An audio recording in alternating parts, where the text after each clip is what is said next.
Hi കുട്ടീസ്, welcome back to VS notes. അക്കൗണ്ടൻസിയുടെ കഴിഞ്ഞ ഭാഗങ്ങൾ എല്ലാവരും കണ്ടു കാണുമല്ലോ. നോട്ട്സൊക്കെ എഴുതി വെച്ച് കണക്കൊക്കെ ചെയ്ത് നോക്കി കാണുമെന്ന് വിശ്വസിക്കുന്നു. ഇന്ന് നമുക്ക് നോട്ട് ഫോർ പ്രോഫിറ്റ് ഓർഗനൈസേഷൻ്റെ ഫൈനൽ അക്കൗണ്ട്സ് എളുപ്പത്തിൽ ചെയ്യാൻ വേണ്ടിയിട്ടുള്ള കുറച്ച് ടിപ്സുമായിട്ടാണ് ഞാൻ എത്തിയിരിക്കുന്നത്. ക്ലാസ് കേട്ടിട്ട് നിങ്ങളുടെ കമൻറ്റുകളൊക്കെ പറയണം. ആദ്യമായിട്ടാണ് ആരെങ്കിലും ക്ലാസ് കേൾക്കുന്നതെങ്കിൽ ചാനൽ സബ്സ്ക്രൈബ് ചെയ്യണം, ഷെയർ ചെയ്യണം. ഓക്കെ, അപ്പം നമുക്ക് ടിപ്സിലേക്ക് കിടക്കാം. 10 tips for final accounts of not for profit organization. നമുക്ക് ഒരു നോട്ട് ഫോർ പ്രോഫിറ്റ് ഓർഗനൈസേഷൻ്റെ ഫൈനൽ അക്കൗണ്ട്സ് ചെയ്യാൻ ഒരു പ്രോബ്ലം എന്താണേലും നമുക്ക് ആനുവൽ എക്സാമിനൊക്കെ ക്വസ്റ്റ്യൻ ഉണ്ടാവും. 8 മാർക്കിനുള്ള ക്വസ്റ്റ്യൻ ആയിരിക്കും. അത് എപ്പോഴും ക്വസ്റ്റ്യൻ തരുന്നത് ഒരു റെസീപ്റ്റ്സ് ആൻഡ് പേയ്മെൻറ്റ് അക്കൗണ്ടും കുറച്ച് അഡീഷണൽ ഇൻഫർമേഷൻസും ആയിരിക്കും. ഒരു 4 അഡ്ജസ്റ്റ്മെൻറ്റുകൾ, അതിൽ കൂടുതലൊന്നും സാധാരണ രീതിയിൽ പരീക്ഷയ്ക്ക് വരാറില്ല. നമ്മൾ പ്രോബ്ലം ക്ലാസ്സിൽ ചെയ്യുമ്പോൾ നമ്മുടെ എക്സസൈസ് പ്രോബ്ലമൊക്കെ കുറേ അഡ്ജസ്റ്റ്മെൻറ്റുകളുള്ള ഒത്തിരി പ്രോബ്ലംസ് ഒക്കെ ചെയ്യും. എങ്കിലും പരീക്ഷയ്ക്ക് നമുക്കൊരു 3-4 അഡ്ജസ്റ്റ്മെൻറ്റൊക്കെ വരാറുള്ളൂ. എന്നാലും നമ്മൾ എല്ലാ അഡ്ജസ്റ്റ്മെൻറ്റും പരിചയിച്ചിരിക്കുകയും വേണം. അപ്പോൾ ഒരു പ്രോബ്ലം മനസ്സിൽ കണ്ടാൽ, അല്ലെങ്കിൽ ഒരു പ്രോബ്ലം നമുക്ക് കിട്ടിക്കഴിഞ്ഞാൽ, ഒരു പ്രോബ്ലം ചെയ്യാനായിട്ടുള്ള ക്വസ്റ്റ്യൻ കിട്ടിക്കഴിഞ്ഞാൽ നമ്മൾ ചിന്തിക്കേണ്ടതായിട്ടുള്ള 10 രീതികൾ, 10 കാര്യങ്ങളാണ് ഞാനിവിടെ ഡിസ്കസ് ചെയ്യുന്നത്. ഓക്കെ, ആദ്യമായിട്ട് റെസീപ്റ്റ്സ് ആൻഡ് പേയ്മെൻറ്റ് അക്കൗണ്ടും അഡീഷണൽ ഇൻഫർമേഷനും ആയിരിക്കും നമുക്ക് ക്വസ്റ്റ്യനായിട്ട് തരുന്നത്. നമ്മൾ ആദ്യം ചെയ്യേണ്ടത് ക്വസ്റ്റ്യനിൽ തന്നിരിക്കുന്ന റെസീപ്റ്റ്സ് ആൻഡ് പേയ്മെൻറ്റ് അക്കൗണ്ടും അഡീഷണൽ ഇൻഫർമേഷനും ശ്രദ്ധിച്ചു വായിക്കണം. ഓക്കെ, അതായത് റെസീപ്റ്റ്സ് ആൻഡ് പേയ്മെൻറ്റ് അക്കൗണ്ടിൽ എന്തൊക്കെ ഐറ്റംസ് ഉണ്ട്, അത് ഏതൊക്കെ സൈഡുകളിൽ എന്തൊക്കെയാണ് തന്നിരിക്കുന്നത്, അഡീഷണൽ ഇൻഫർമേഷൻസിനകത്ത് എന്തെല്ലാം കാര്യങ്ങളാണ് തന്നിരിക്കുന്നതെന്നും അതിൻ്റെ ഡേറ്റുകളും കാര്യങ്ങളും നമ്മളെല്ലാം വായിച്ച് മനസ്സിലാക്കണം, അതിൻ്റെ ഐറ്റംസൊക്കെ. ഓക്കെ, എന്നിട്ട് നമ്മൾ എന്ത് ചെയ്യണം, ഈ റെസീപ്റ്റ്സ് ആൻഡ് പേയ്മെൻറ്റ് അക്കൗണ്ടിലുള്ള ഐറ്റംസ് നമ്മൾ ഓരോന്നോരോന്നും ചെക്ക് ചെയ്ത് അതിലേതാണ് റവന്യൂ ഐറ്റംസ്, ഏതൊക്കെയാണ് ക്യാപിറ്റൽ ഐറ്റംസ് എന്നിവ വേർതിരിച്ച് നമ്മളൊരു അടയാളം കൊടുക്കുക. അതായത് നമ്മൾ റവന്യൂ ഐറ്റംസ് ആണ് ഇൻകം ആൻഡ് എക്സ്പെൻഡിച്ചർ അക്കൗണ്ടിൽ എടുക്കുക, ക്യാപിറ്റലൈസ്ഡ് ഐറ്റം നമ്മൾ ബാലൻസ് ഷീറ്റിലേക്ക് എടുക്കും. അങ്ങനെയാണല്ലോ നമ്മൾ പഠിച്ചിട്ടുള്ളത്. അപ്പം നമ്മൾ രണ്ടാമതായിട്ട് ചെയ്യേണ്ട കാര്യം അതാണ്. മൂന്നാമതായിട്ട് ചെയ്യേണ്ടത് അഡ്ജസ്റ്റ്മെൻ്റ് ഉള്ള ഐറ്റംസിന് ഒരടയാളവും കൂടെ കൊടുക്കുക. അതായത് നമ്മൾ ആദ്യമേ റെസീപ്റ്റ്സ് ആൻഡ് പേയ്മെൻറ്റ് അക്കൗണ്ടും അഡ്ജസ്റ്റ്മെൻറ്റും ആദ്യമേ വായിച്ചല്ലോ. അപ്പോൾ നമുക്ക് മനസ്സിലാക്കി നമ്മൾ വെച്ചിട്ടുണ്ട് ഏതേത് ഐറ്റത്തിന് അഡ്ജസ്റ്റ്മെൻ്റ് ഉണ്ടുള്ളത്. അപ്പോൾ അതിന് നമ്മളൊരു ഹിൻറ്റും കൂടെ കൊടുക്കുക. അടുത്ത നമ്മുടെ സ്റ്റെപ്പ് എന്ന് പറയുന്നത് ഹിഡൻ അഡ്ജസ്റ്റ്മെൻറ്റ് എന്തെങ്കിലും ഉണ്ടോ എന്ന് പരിശോധിക്കുക. എന്താണ് ഹിഡൻ അഡ്ജസ്റ്റ്മെൻറ്റ്? ഈ റെസീപ്റ്റ്സ് ആൻഡ് പേയ്മെൻറ്റ് അക്കൗണ്ടിൻ്റെ ഉള്ളിൽ തന്നിരിക്കുന്ന ഏതെങ്കിലും ഐറ്റത്തിൻ്റെ ബ്രാക്കറ്റ് ഇട്ടിട്ട് എന്തെങ്കിലും കാര്യങ്ങൾ നമുക്ക് പറയുന്നുണ്ടോ എന്ന് നോക്കണം. അതായത് ഇപ്പോൾ എക്സാമ്പിളായിട്ട് ഒരു അസറ്റ് വിറ്റ് ഇത്ര രൂപ കിട്ടി എന്ന് പറയുകയും അതിൻ്റെ ബ്രാക്കറ്റിൽ അതിൻ്റെ ബുക്ക് വാല്യൂ ഇത്രയാണെന്ന് പറഞ്ഞു കഴിഞ്ഞാൽ അവിടെ ഒരു ഹിഡൻ അഡ്ജസ്റ്റ്മെൻ്റ് ഉണ്ട്. കാരണം ഇപ്പം ഒരു 2000 രൂപയ്ക്ക് അസറ്റ് വിറ്റ് കിട്ടിയതായിട്ട് കാണിക്കുന്നു, റെസിപ്റ്റ് എമൗണ്ട് കുളത്തിൽ 2000, അതിൻ്റെ ബുക്ക് വാല്യൂ എന്ന് പറഞ്ഞുകൊണ്ട് 2500 തന്നു കഴിഞ്ഞാൽ അവിടെ നമുക്ക് 500 രൂപ നഷ്ടം വന്നു. Loss on sale of old furniture. അതൊരു ഹിഡൻ അഡ്ജസ്റ്റ്മെൻ്റ്. അതിന് വേറെ അവിടെ എടുത്ത് നമുക്ക് വ്യക്തമായിട്ട് സെൻറ്റൻസിലൊന്നും പറഞ്ഞിട്ടില്ല. ഈ ഒരു ബ്രാക്കറ്റിൽ തന്നിരിക്കുന്ന കാര്യം കൊണ്ട് നമ്മളത് മനസ്സിലാക്കണം. അതല്ലെങ്കിൽ നമുക്കിവിടെ ഒരു ഫിക്സഡ് ഡെപ്പോസിറ്റ് ചെയ്തതായിട്ട് പേയ്മെൻറ്റ് സൈഡിൽ പറയുന്നുണ്ട്, എന്നിട്ട് അതിൻ്റെ ബ്രാക്കറ്റിൽ ഒരു ഡേറ്റും തന്നിട്ടുണ്ട്, ഒരു പെർസെൻറ്റേജും തന്നിട്ടുണ്ടെങ്കിൽ അതിൻ്റെ അർത്ഥം എന്താണ്? ആ ഡേറ്റിലാണ് ആ ഡെപ്പോസിറ്റ് നടത്തിയത്, അതിന് അത്രമാത്രം പലിശ കിട്ടും എന്നുള്ളതാണ്. അപ്പോൾ അങ്ങനെയാണെങ്കിൽ ആ പലിശ നമുക്ക് കിട്ടിയിട്ടുണ്ടോ എന്നുള്ള കാര്യം നമ്മളിവിടെ റെസീപ്റ്റ്സ് ആൻഡ് പേയ്മെൻറ്റിൻ്റെ റെസീപ്റ്റ് സൈഡിൽ നോക്കണം. അപ്പോൾ അത് ആ കറക്റ്റ് പലിശ കിട്ടിക്കാണില്ലായിരിക്കണം മിക്കവാറും, അല്ലെങ്കിൽ ഉണ്ടായിരിക്കും. അപ്പോൾ ഇല്ലെന്നാണ് നമ്മളുടെ കണ്ടെത്തലെങ്കിൽ അതിനെ നമ്മൾ പലിശ എന്ന് പറയുമ്പോൾ അക്രൂഡാണ്, അതിന് നമ്മളത് അഡ്ജസ്റ്റ്മെൻറ്റ് നടത്തണം. അപ്പോൾ അങ്ങനെ ഏതെങ്കിലും രീതിയിൽ അഡ്ജസ്റ്റ്മെൻറ്റുകൾ ഒളിഞ്ഞിരിപ്പുണ്ടോ എന്നുള്ളത് നമ്മൾ നോക്കി മനസ്സിലാക്കണം. അടുത്ത നമ്മൾ നോക്കേണ്ടത് നോൺ ക്യാഷ് ട്രാൻസാക്ഷൻ എന്തെങ്കിലും ഉണ്ടോ, അതായത് നമ്മുടെ ഡിപ്രീസിയേഷൻ. അത് നമുക്ക് എവിടെ നോക്കിയാൽ കാണും? നമ്മുടെ അഡീഷണൽ ഇൻഫർമേഷനകത്ത് കാണും. ഡിപ്രീസിയേഷൻ പറഞ്ഞിട്ടുണ്ടെങ്കിൽ ഡയറക്റ്റ് ആയിട്ട് തന്നിരിക്കും, അത് നോക്കുക. അടുത്തത് നോക്കേണ്ടത് നമ്മുടെ സബ്സ്ക്രിപ്ഷൻ അഡ്ജസ്റ്റ്മെൻറ്റ് ഏത് തരത്തിലാണ് തന്നിരിക്കുന്നത്. എല്ലാ പ്രോബ്ലത്തിനകത്തും ഒരു സബ്സ്ക്രിപ്ഷൻ അഡ്ജസ്റ്റ്മെൻറ്റ് ഉണ്ടായിരിക്കും. അപ്പോൾ സബ്സ്ക്രിപ്ഷൻ അഡ്ജസ്റ്റ്മെൻറ്റ് പല രീതിയിൽ നമുക്ക് ചോദിക്കാം. സബ്സ്ക്രിപ്ഷനുമായി ബന്ധപ്പെട്ട അഡ്ജസ്റ്റ്മെൻറ്റ് പല രീതിയിൽ ചോദിക്കാം. അതിന് മാത്രമായിട്ട് നമ്മൾ ഒരു പാർട്ട് 8 പ്രത്യേകം പറയുന്നുണ്ട്. അത് ഒന്നും കൂടെ ഹൃദിസ്ഥമാക്കുക, അറിയാൻ പാടില്ലാത്തവർ.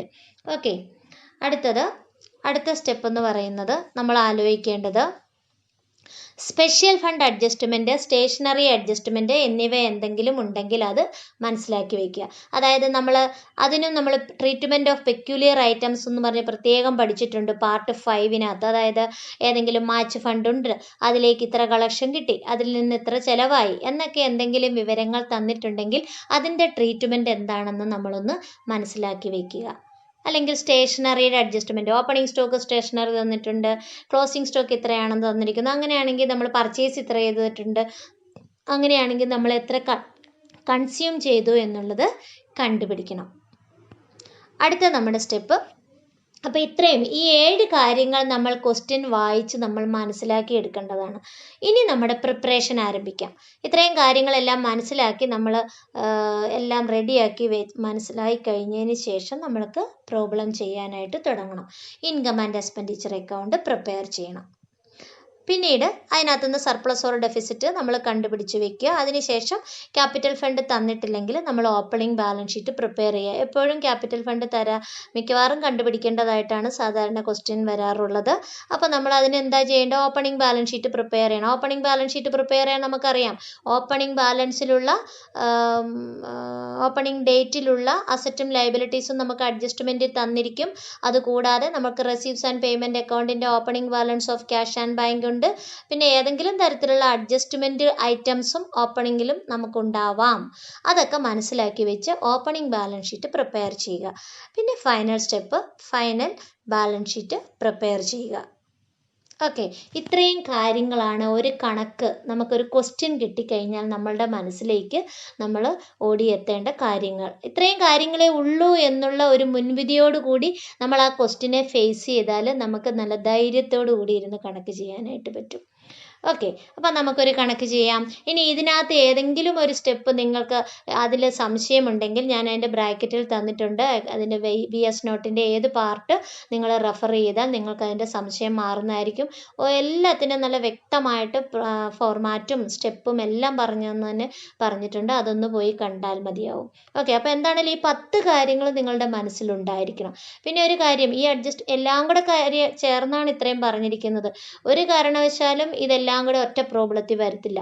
മെയിനായിട്ട് എപ്പോഴും വരുന്നത് സബ്സ്ക്രിപ്ഷൻ്റെ ഒരു അഡ്ജസ്റ്റ്മെൻറ്റ് ഉണ്ടാവും, ഒരു ഡിപ്രീസിയേഷൻ ഉണ്ടാവും, പിന്നെ ഓപ്പണിങ്ങിലെ കുറച്ച് അസറ്റും ലയബിലിറ്റീസും തന്നിരിക്കും, പിന്നെ ഏതെങ്കിലും ഒരു എക്സ്പെൻസിൻ്റെ ഔട്ട്സ്റ്റാൻഡിങ്ങോ അക്രൂഡോ അങ്ങനെ എന്തെങ്കിലും ഒരു അഡ്ജസ്റ്റ്മെൻറ്റ് തന്നിരിക്കും.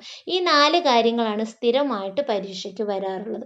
അപ്പോൾ ഇങ്ങനത്തെ ഈ കാര്യങ്ങൾ വന്നാൽ എന്ത് ചെയ്യണം എന്നതിനെക്കുറിച്ചുള്ള നല്ല വ്യക്തമായ ഐഡിയ നമുക്ക് ഉണ്ടായിരിക്കണം. ഓക്കെ, അപ്പോൾ നമുക്കൊരു പ്രോബ്ലം ചെയ്യാം. ഇതാ നോക്കൂ, ഇപ്പോൾ ഈ പറഞ്ഞ സ്റ്റെപ്പിന് അതേ രീതിയിൽ നമ്മൾ ചിന്തിച്ച് പോവുകയാണ്.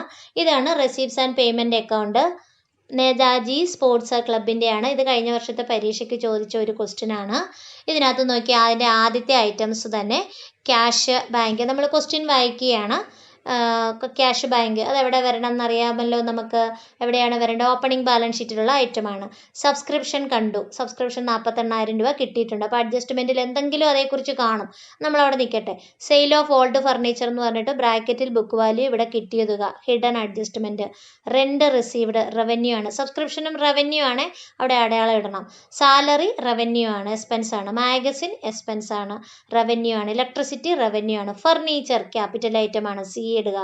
സ്പോർട്സ് എക്യുപ്മെൻറ്റ് ക്യാപിറ്റലാണ്. ഇൻവെസ്റ്റ്മെൻറ്റ് ക്യാപിറ്റൽ ഐറ്റം ആണ്.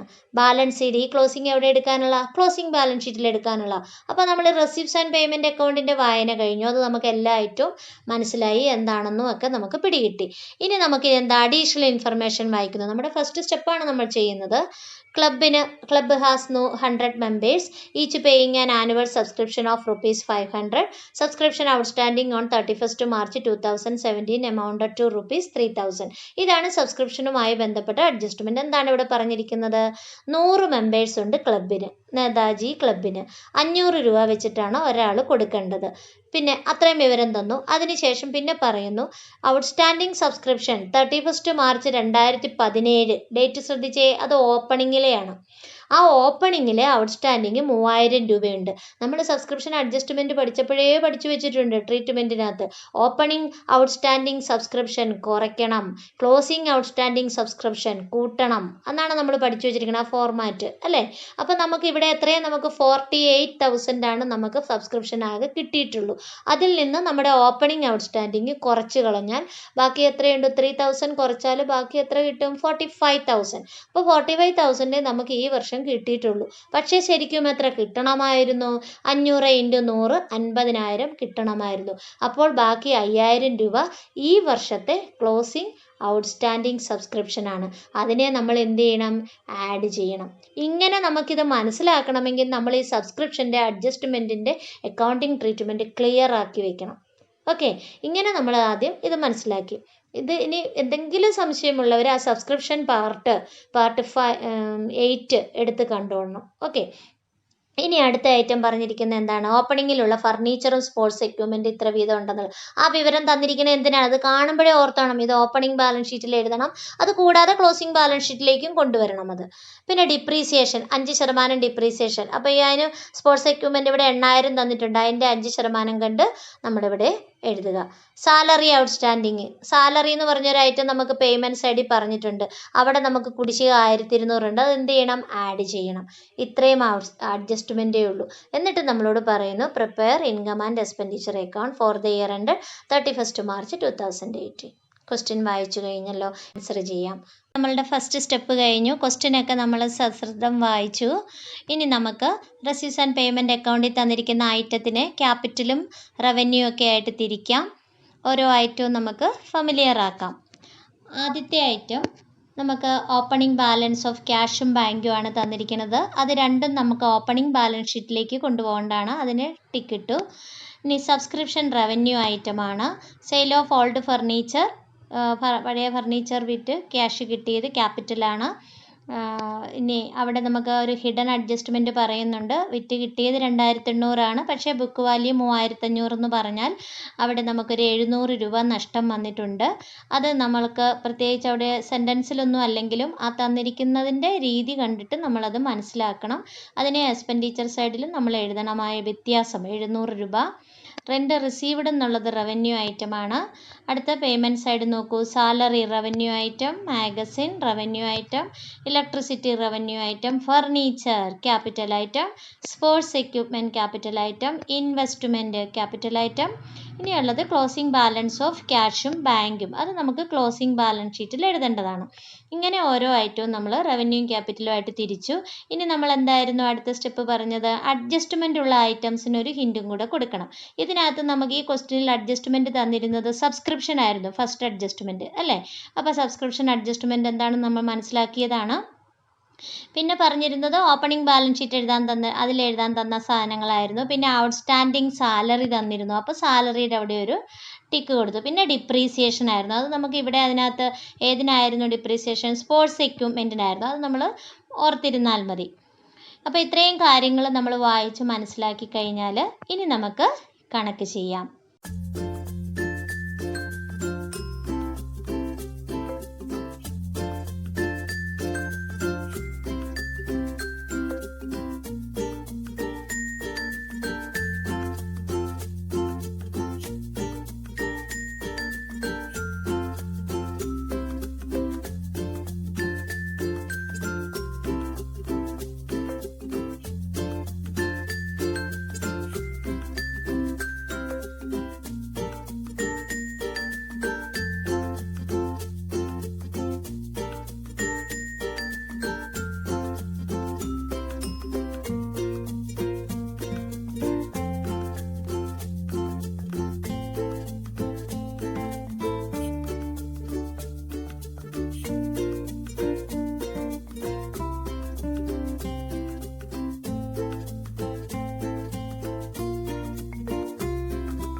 എങ്ങനെയാണ് പ്രോബ്ലം ചെയ്തതെന്ന് മനസ്സിലായല്ലോ.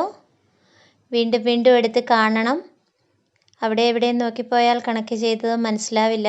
ഫുൾ ക്ലാസ് ശ്രദ്ധയോടുകൂടി കേൾക്കണം. അതുപോലെ തന്നെ എക്സർസൈസിൽ നിന്നോ മറ്റ് പ്രീവിയസ് ക്വസ്റ്റ്യൻ പേപ്പറിൽ നിന്നോ ക്വസ്റ്റ്യൻ എടുത്ത് ഒരു 3 പ്രോബ്ലം ഇതേ രീതിയിൽ ഈ പറഞ്ഞിരിക്കുന്ന ടിപ്സ് ആലോചിച്ചുകൊണ്ട് അല്ലെങ്കിൽ അതേ ഓർഡറിൽ നിങ്ങൾ ചെയ്യുകയാണെങ്കിൽ തീർച്ചയായിട്ടും നിങ്ങൾക്ക് എത്ര വലിയ പ്രോബ്ലം ക്വസ്റ്റ്യനിൽ കണ്ടാലും നല്ല ധൈര്യത്തോടു കൂടി ചെയ്യാനൊരു കോൺഫിഡൻസ് ഉണ്ടാവും. ഓക്കെ, ഇനി ഏതെങ്കിലും സ്റ്റെപ്പ് നിങ്ങൾക്ക് അറിയാൻ പാടില്ല അല്ലെങ്കിൽ തറവായില്ല എങ്കിൽ ആ കൺസേൺഡ് പാർട്ട് എടുത്ത് നിങ്ങൾ കാണണം. VS നോട്ട് +2 അക്കൗണ്ടൻസി എന്നടിച്ചാൽ നമ്മുടെ എല്ലാ ക്ലാസ്സുകളും വരും. അതിൽ നിന്ന് നിങ്ങൾക്ക് ആവശ്യമുള്ള ക്ലാസ് എടുത്ത് കാണാം. അപ്പോൾ നമുക്ക് ഈ ചാപ്റ്റർ വൈൻഡപ്പ് ചെയ്യാം. എല്ലാവർക്കും ക്ലാസ് ഇഷ്ടമായെന്ന് കരുതുന്നു. ലൈക്ക് ചെയ്യണം, നിങ്ങളുടെ അഭിപ്രായം അറിയിക്കണം. അതുപോലെ തന്നെ ആദ്യമായിട്ടാണ് ആരെങ്കിലും ക്ലാസ് കാണുന്നുണ്ടെങ്കിൽ ചാനൽ സബ്സ്ക്രൈബ് ചെയ്യാൻ മറക്കരുത്. അപ്പോൾ ഈ ചാപ്റ്ററിലെ മുഴുവൻ മാർക്ക് നിങ്ങൾക്ക് എല്ലാവർക്കും സ്കോർ ചെയ്യാൻ സാധിക്കട്ടെ എന്ന് പ്രാർത്ഥിച്ചുകൊണ്ട് നിർത്തുന്നു. Thank you.